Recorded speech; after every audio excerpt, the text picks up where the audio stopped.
Hi, my name is Sunshine, and I'm here to talk about how the Lord delivered me from almost 18 years of drug addiction.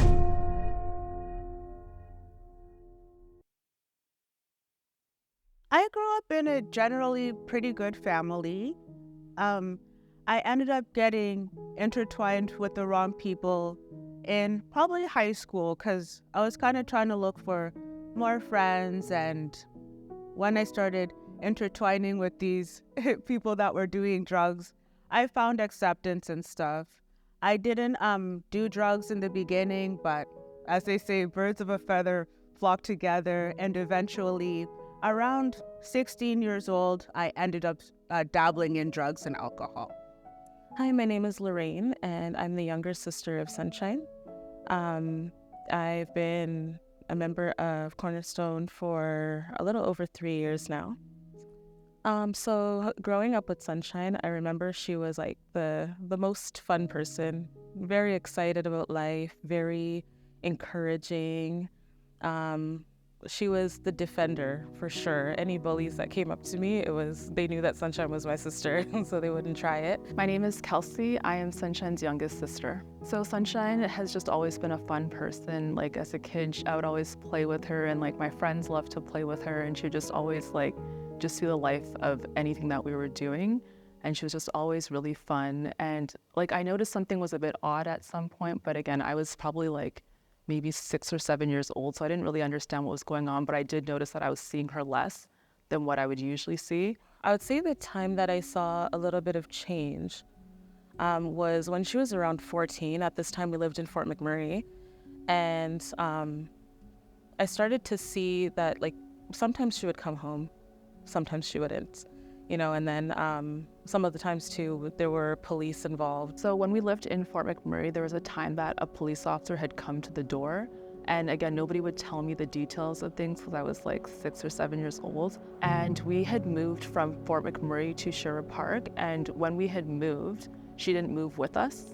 Like usually, the whole family moved together, but she just wasn't there with us. And then I still saw her a bit, like even in Sherwood Park, but she wasn't really there as much. Like she went to the school.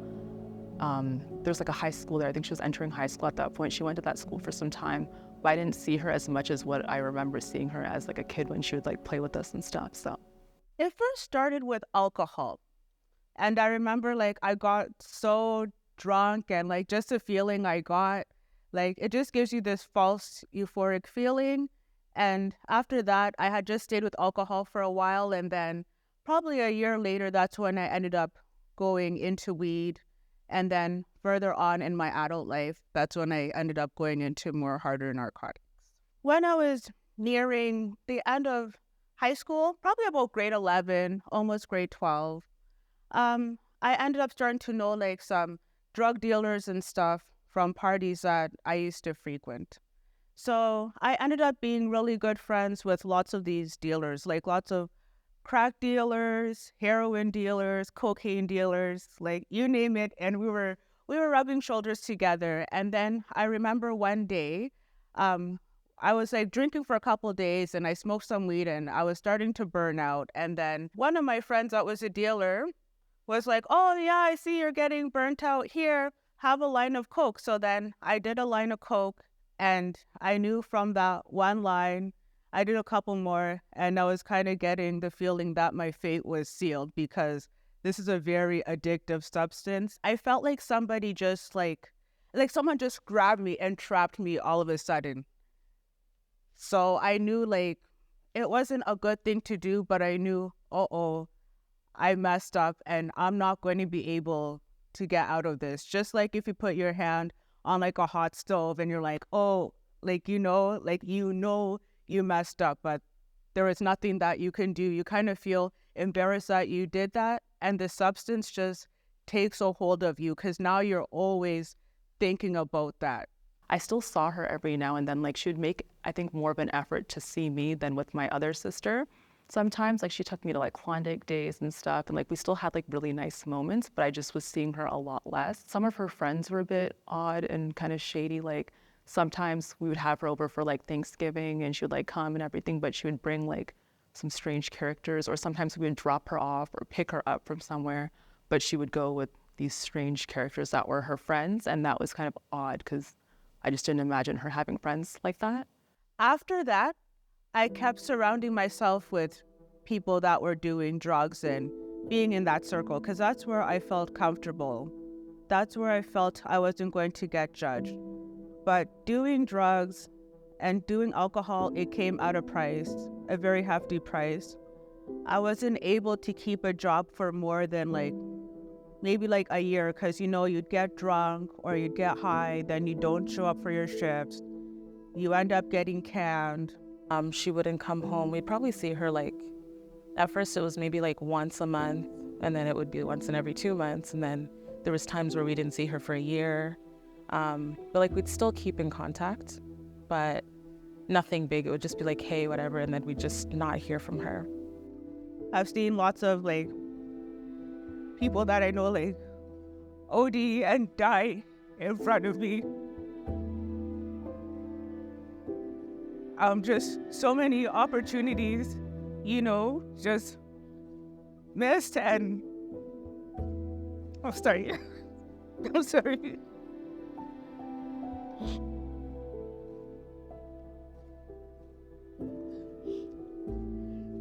And just time that you can't get back. When they say time is a precious thing, it really, really is.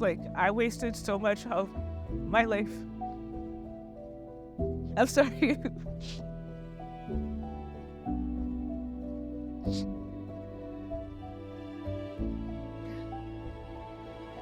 Oh, sorry. Thank you.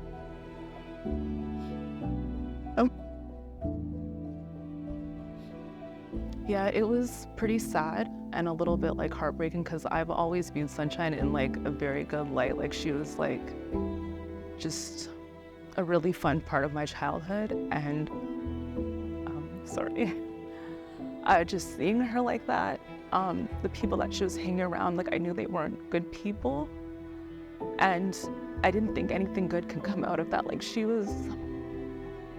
She was just a person who just had so much life and joy the way that I saw her through my eyes. And I just knew the people that she was hanging around with weren't those kinds of people. And I knew that a lot of the good that I saw in Sunshine and how I felt about her, I knew that other people wouldn't see that anymore because of the people that she was around. And it was really difficult to deal with. So I wasn't able to hold a job for more than a year straight. I'd always get high and drunk and miss my shifts. I've seen my friends die in front of me. So many opportunities have been missed. I've compromised my health and, even the relationships with people that I had. I was not trustworthy in the eyes of many people because of what I was doing, and life was it was going in a downward spiral, and things were getting bad, but it was the only way that I could cope with it was digging a bigger hole by doing more drugs. So the people I was around, my company, they condoned it. It was normal, but if I was to reach out to my family members, I was afraid that they were going to look at me differently. Or even even trusted family friends and stuff. I thought that they were going to judge me and not trust me and be oh, well, she's a druggie. And, they're probably just going to give me trouble instead of helping me. So that shame just makes you dig a bigger hole. You'd rather keep doing what you're doing with people that condone it than step out of your box and get help from people that can actually help you. So my name is Emmanuel Adewuse. I'm the lead pastor at Cornerstone Christian Church of God, Edmonton. We're a global ministry by the grace of God, and I'm privileged to, work with people to be restored, to be transformed across several facets of their lives. A few years ago, the family joined the church. I would say Mom and then Lorraine, obviously. But I'd been Kelsey's youth pastor in a different ministry many, many years ago. We lost touch and Cornerstone started. And somehow, Lorraine and her mom joined the ministry. And a few months or so later, then we had the first conversation about Sunshine. You can imagine the shame involved in this whole situation. Um, um, so I could appreciate the hesitation the family had in bringing up the issue, um, um, you know, transitioning from a different ministry to come to Cornerstone. But I think after some time, and perhaps after they've heard testimonies from here and they've known me personally, they felt, you know what, I think we can open up, to him. We could only imagine, honestly, at that point. There was one time where we went to a church that was downtown, and we were driving with my mom, and she had seen Sunshine on the road. Right now, I don't think anybody in the car said anything, because it was like, okay, I don't want you to know that I noticed kind of thing. And we just kept driving and we went home. We just kept silent about it. Yeah, it was quite painful. I think for me, one statement that I'll never forget was when the mom said, how it's been happening over the years. They've prayed and fasted, and in fact, there was a time where she was driving by a popular street here in Edmonton, 118. And she saw her own daughter picking up trash, and she couldn't even stop to bring her in because it's been happening so repeatedly. That really, really broke my heart. The thoughts in my mind this time is that I have disappointed my family and people that believed in me. So many people, they're not able to live their lives anymore because they have passed on. But here I am living and wasting my life.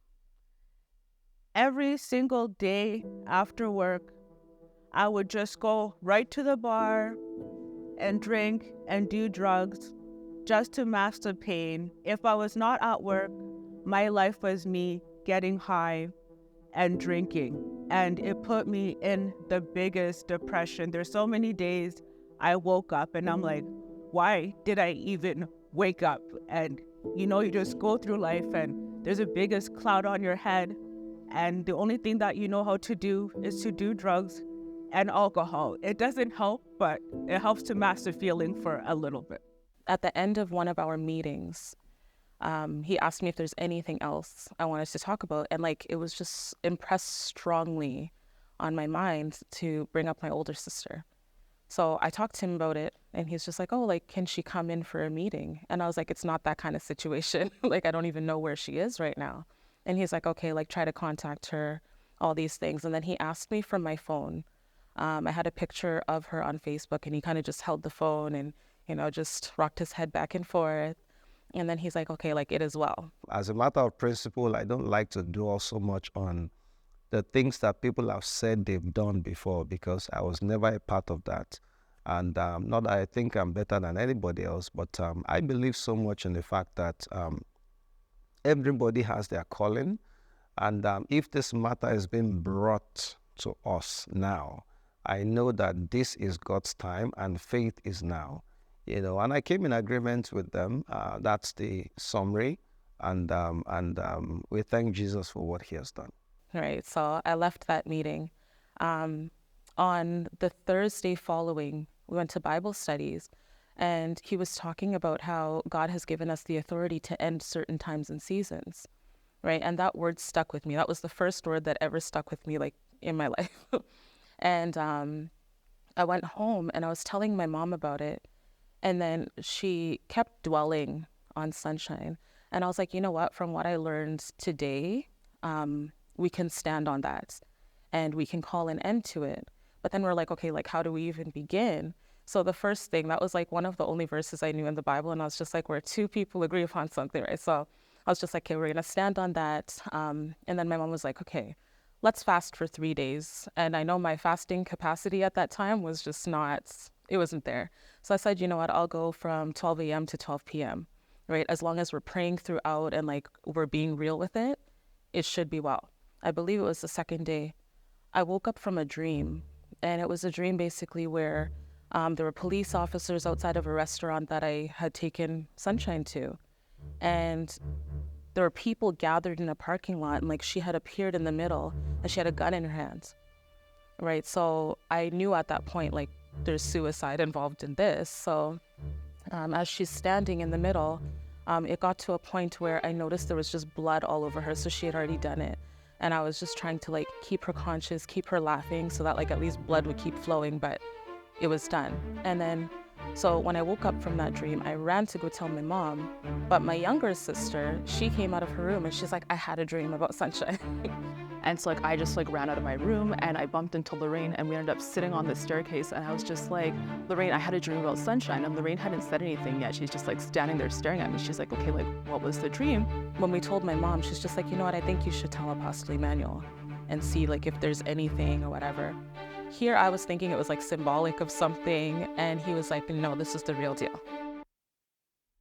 It was probably March 2021, approximately. I was walking and I ended up going to this bridge and I was about to jump off this bridge and this lady just came running and she just said, please don't do it. Like she wasn't there before and she came like just running out of nowhere and she grabbed me and held me and the police came.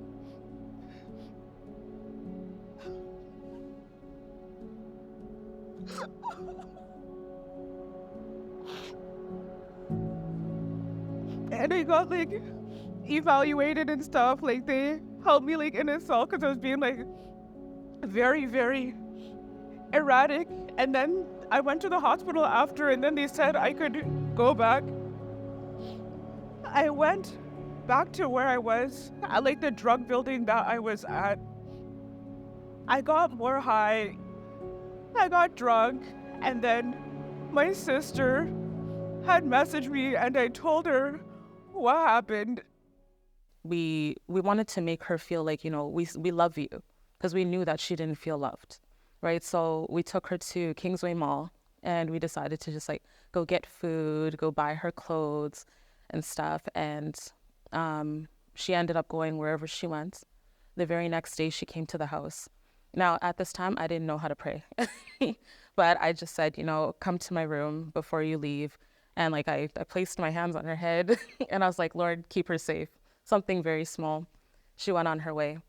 I think my sister had contacted me via Facebook and they were just like, oh, do you want to go shopping at Kingsway and go get something to eat?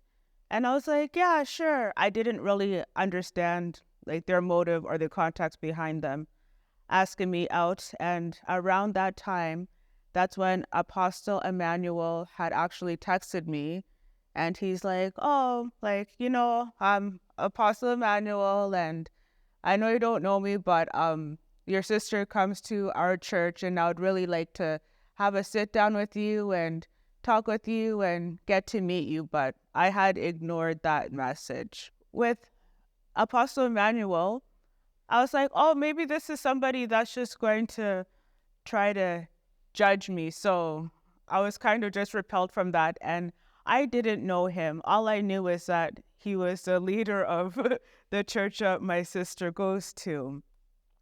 So I was just like, it just ended up not happening. I'm like, I just instantly dismissed that. I was like, no way, like it's not going to happen. But I did end up meeting with my sisters, but I did not know that they were seeing what they were seeing in their dreams. I thought it was just, honestly, just an outing to go to the mall and to go eat and to buy some clothes. Even though we didn't really see or talk to her much at that point anymore, like we all still very much cared for her and loved her. So we spent some time with her.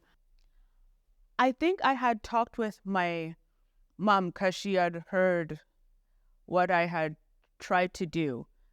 So I had told her, and then she's like, she was really dismissive about it. She's like, why would you do that? I think you need medical help, like professional help. And I was just like, oh, okay. And I was trying to be honest with her. And then I just got like really sad. And I just hung up the phone and I'm like, okay. And then I ended up talking with my one sister after. And then she's like, oh, like, where are you? And then I ended up giving the address. And then my mom had called me back after, and then she's like, okay, I'll close my pharmacy and we'll like come. Like she just had like a total change of heart after. You see, you can keep praying and praying and praying, but if certain actions are not taken, then the faith does not have teeth, as it were. You know, the Bible says faith without works is dead. So I told them when next, because what would happen then was they'll hear from her and then they wouldn't hear from her again. Right? So I said the next time we hear, we need to bring her home. So that particular day, I got a phone call that she had called, that she wants to come home. And this has happened many times over the years. She said that life is in danger and she wants to come home and this and that. And I said, you know what? I also want to go with you. We're all going to go there together, and this would be the end of it. Here I am at work, and Apostle Emmanuel called my phone like 12 times. And I was like, he's not the type to call that many times. I had gotten, I think it was a call from Pastor Emmanuel. I think he may have called once or twice, and then the second call came through. So eventually I picked up, and he's like, where are you? Where are you? We've been calling you for so long. We're gonna go pick up Sunshine. I remember, I went with one of the security guys because faith without works is dead. We also have to act in wisdom. I've never been to such an environment before. So I just like drove by the area, and I had gone to the front of the area. It was a very sketchy area. And there was this man who was standing outside, and he's just like, oh yeah, like if you're picking someone up, like nobody really comes out through the front doors. You have to go through the back. So I was just like, hey, I need to stay in my car. So I drove behind the building, and there was this like alleyway, and there were very sketchy characters there. I felt unsafe, like I'm shaking just thinking about it. So we all went there together. And I can assure you, when I saw her, obviously for the first time, and then in that emaciated state and just barely wearing anything and just, physically, mentally, emotionally distraught across every area, it was very bad. When I was at the crack building that I was at, there was multiple like apartment suites and stuff. So I knew basically everybody and every tenant in that building, because that building was known for heavy drug use. And I had been there for approximately a week before. I had been partying the night before, going into the morning still. And then I think it was my mom or sister. They're like, oh, we're downstairs. And I'm like, oh, what? And they're like, yeah, I think it was Kelsey. She's like, oh, yeah, like I'm downstairs. So like I went down. Apostle was there with Alex. And then my mom came after. So we're all in the back of the crack building. And I was like in a mess that day. Like I was wearing a shirt that was like too small for me. I was wearing 2 different shoes. I was wearing these shorts. Like I was like a total mess. Like I didn't look anything like what I look at like right now. I remember I was like crying and panicking.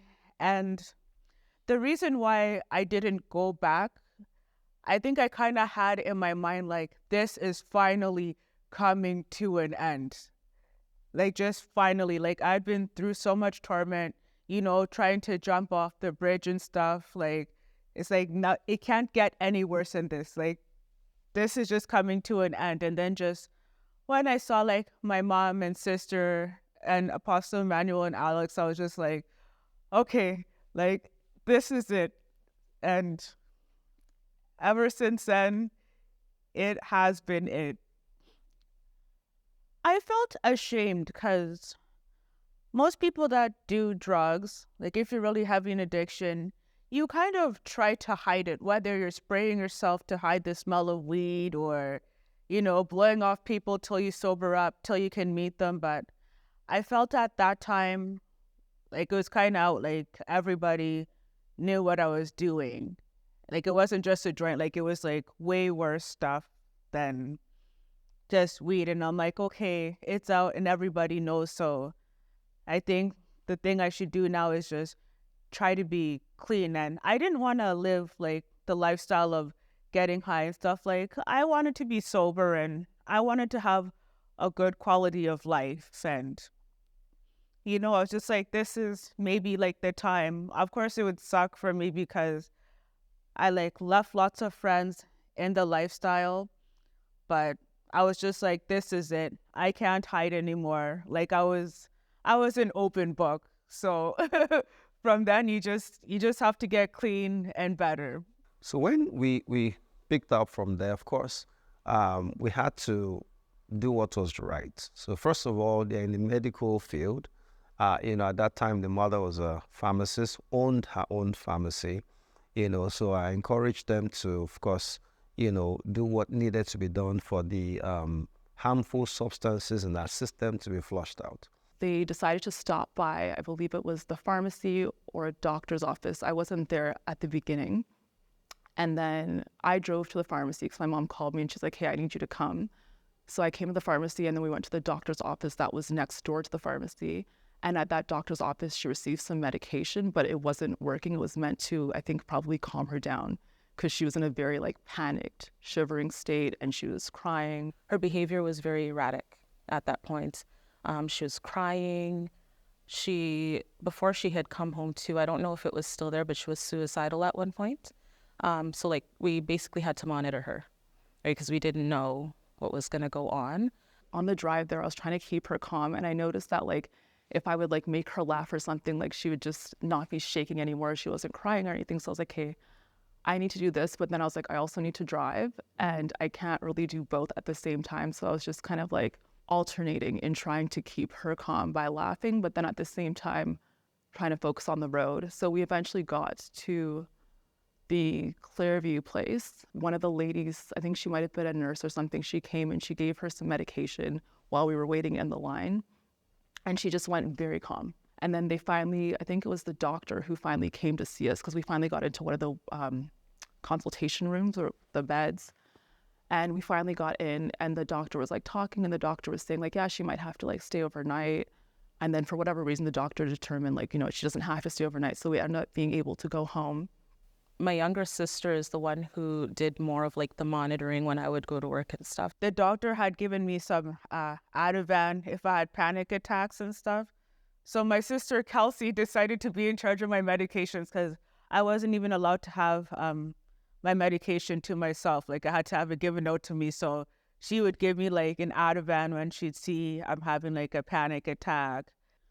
For me, my withdrawals, I feel when I was crying and having those panic attacks, I think that was me withdrawing because I was very erratic. I would just be quiet and then all of a sudden this burst of emotion and crying and stuff. And that was happening for 2 or so days. So there was no rehab involved. It was the hand of God. That was definitely the hand of God. I know many people actually that have gone through drug addictions and stuff, and they've had to be on rehab programs for so long. I worked in a methadone clinic, so I've seen people come and go again, but she didn't have to go through any of that. So God healed her.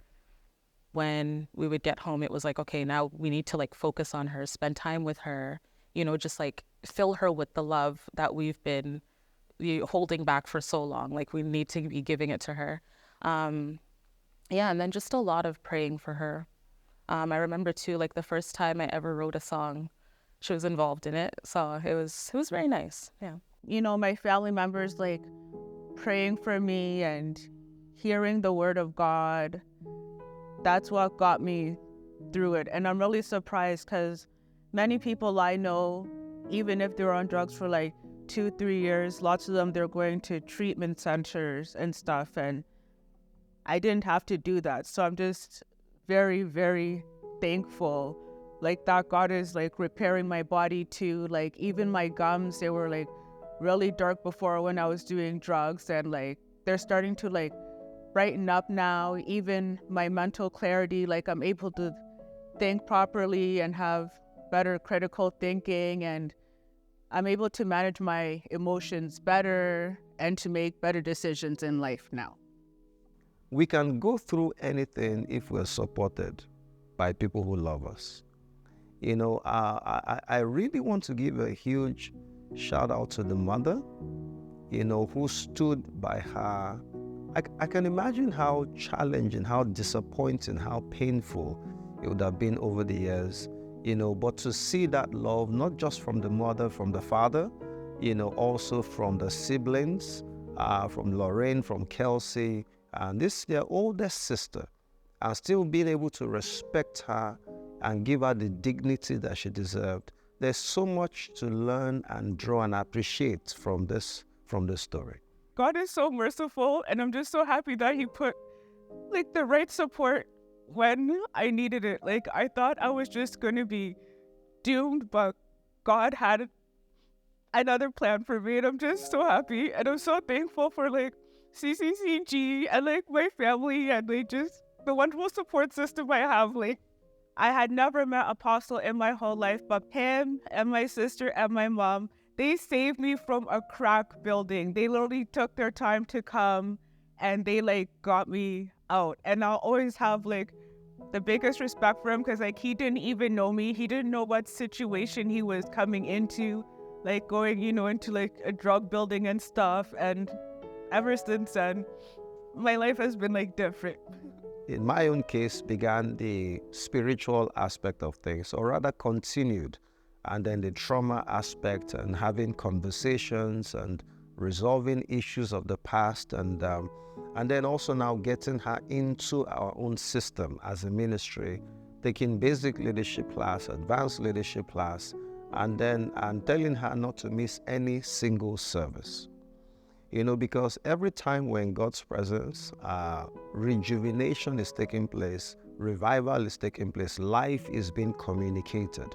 So these were things, and then also as a family, we had, different conversations with the mom, with Lorraine, several conversations, and then all together also, in helping to bring her back to fit in again into that community.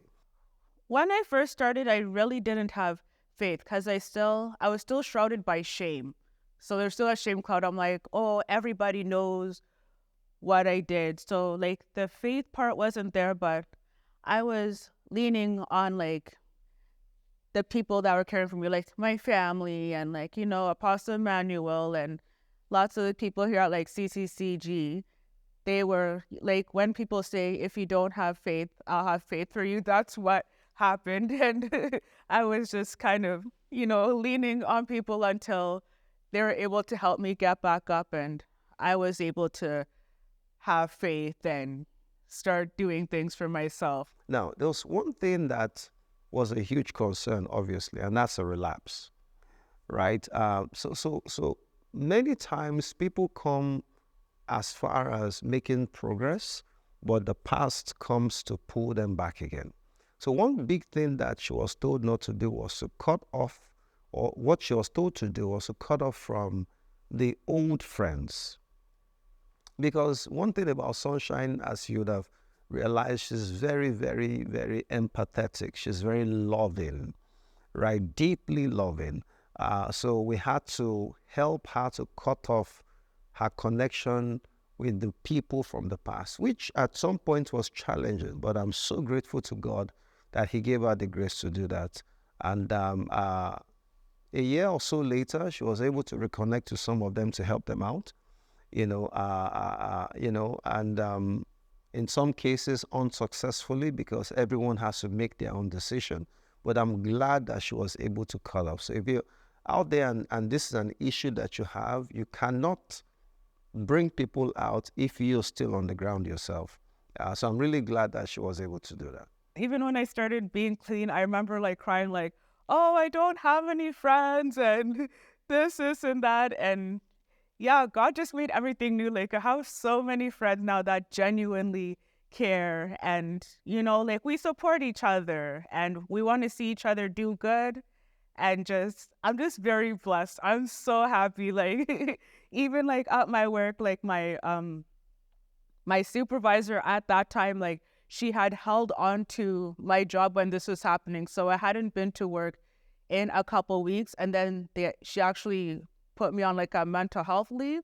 So I ended up taking 6 weeks off, but I still have my job. I still got paid like 75% of my wages. Like God preserved my job and everything too. But even like my supervisor and my coworkers are like, if you like need anything, like let us know. And just everyone that I had come into contact with since then has just been a very good like support system to me. Oh, I mean, sunshine, sunshine. As her name is, so is her life, right? So she's really, really sunshine. Like I said earlier, we got her through our basic leadership class, advanced leadership class. She even took School of Ministry. That in itself was not needed for recovery. You see, but one of the things that what she went through caused was a destruction of identity. So we had to rebuild her identity, who really is Sunshine, and help her to discover that her office, she realized who she was, what her office is, her scripture personality, And I mean, if you know Sunshine, she's just so bubbly, so we had to help her reconstruct all that. Now, I want to make this very clear. The anointing of God, operational here in my life, here in this ministry, supported the process, but she herself was willing. We shouldn't take anything away from that, because the individual themselves, God is always God. He's always powerful, full of wisdom, full of love. But we as individuals must be willing to walk with Him on that process. So I would listen to some stories from some people. It was mostly that, and then just through the loving and caring, like people doing certain works, whether they were spending time with me or even just like sitting with me and just being around me, not even saying anything, but just being around, or just hugging and, reading the word, or even telling some Bible stories. I would listen to lots of the Bible study videos when I'm sleeping, like on YouTube. So the same loving and caring side that she had from childhood, it's there still. It's very, very, very much there. I've also seen that like she's become more responsible 100%. Her spiritual life is growing as well, which I totally love. One of the best things for me is that like I still had a big sister now that, even when I had financial problems, she's always there. Always there. Was before I couldn't depend on anybody for that. With our family, her coming back, it really like impacted us, because we were not any emotions expressed in our family. It was like it never happened. Hugs were just not a thing. I love yous were not a thing as well. But we became closer because we knew that like, she's coming home, she's in a certain situation, and like we need to be able to express ourselves, right? So that definitely changed us in that way as well. I mean, I am so proud of her. I'm so encouraged by her tenacity to be able to push through. Now, I remember the first time I shared with her that she should share a testimony. Because of the shame involved, I was thinking, don't go too deep, just because I'm a firm believer in preserving people's dignity. Well, she said, no, Pastor, no, I'm going to share everything. I'm going to let people know, and which I think is a testament to the kind of heart that she has, which the devil attempted to exploit. All right, now, where is she now? She's back to school now. At some point we're counting, the days after, recovery. Now we've stopped counting really, because it's gone.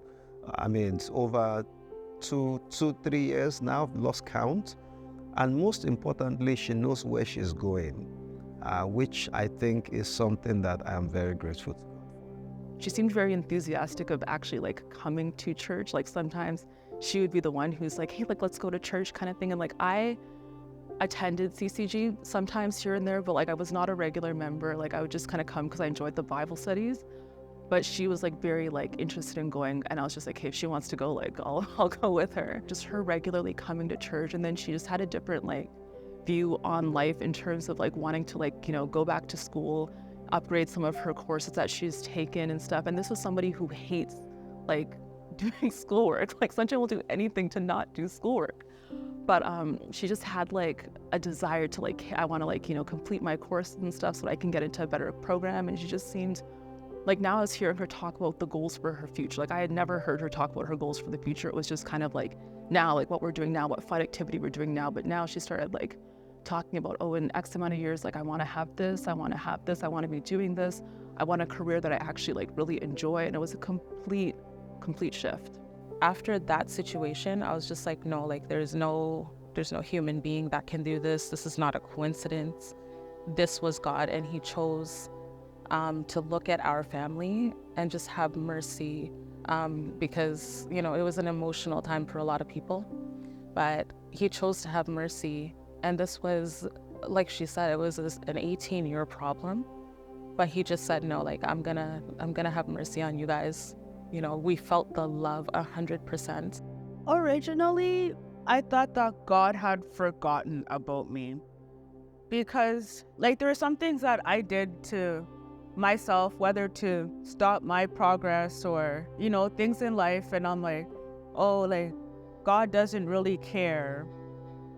That's genuinely what I thought. But then me going through this process and seeing the roles that people have played at certain times, and now I'm like, oh, okay, God knew what he was doing, because there were some days too I would be like, like high and stuff, and it's like, God, like, I don't want to live this life. Like, I'll be really high, like, saying this, right? And like God heard me, and now my faith is just strong, because I actually see how, like, God actually, like, carried me through, how he put the right people in place, and not just took me out of, like, the drug scene, but gave me, like, new friends, gave me new purpose, and he just gave me, like, a new life. You don't understand, because, like, when you're, like, I realize, like, when you're so close to, like, dying and stuff, because I could have easily just went off that bridge if that lady wasn't there, and I'm just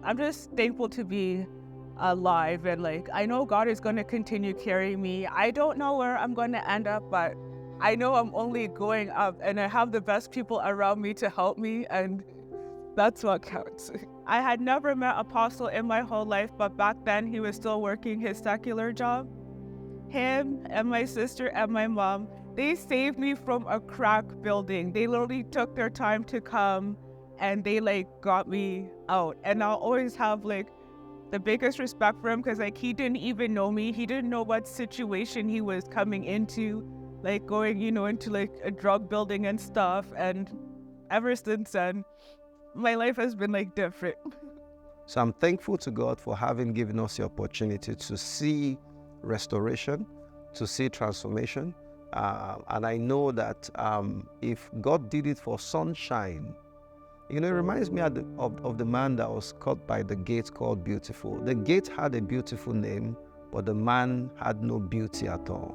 Just like Sunshine, her name was Sunshine, but there was nothing shining about her. But God brought about a restoration. And I know that he can do that for anybody if we put our trust in him. People make mistakes, but there is no mistake that God cannot forgive. Just take the time to pray and, reach out to a pastor, and, God will take care of it. If your heart is in it, God will take care of it. He's not going to leave you like that. And I wish I would have known that so much earlier.